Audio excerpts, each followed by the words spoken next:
அப்ப என்ன பண்ணணும்னா குறைஞ்சபட்சம் ஒரு 1 lakh to 2 lakhs உள்ள ப்ராப்பர்ட்டி அந்த ஒரு பிளாட்னாலே அதிகபட்சம் 2 லட்ச ரூபாய்க்கு மேல போகக்கூடாது. அப்ப 2 லட்ச ரூபாய்க்கு உள்ள போகணும் அப்படின்னா அந்த அந்த பீப்புள்ஸ் அதிகமா இருக்கிறாங்க.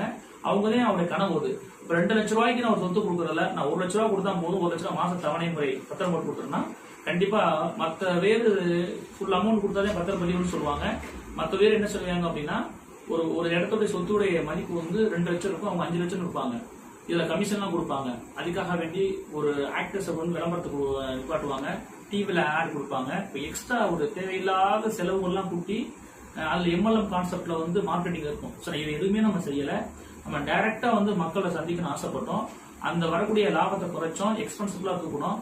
அப்போ உங்க ரேட்டை ரொம்ப கம்மியா நம்ம வச்சோம். அதனால லேண்ட் ரேட்டும் குறைவு. அதனால நமக்கு குறைஞ்சபட்சம் ஒரு ப்ராஜெக்ட்னு சொன்னா ஒரு 3 மாசத்துக்கு ஒரு ப்ராஜெக்ட் ஆரம்பிச்சோம். அது லாபத்தை ரொம்ப குறைச்சோம்.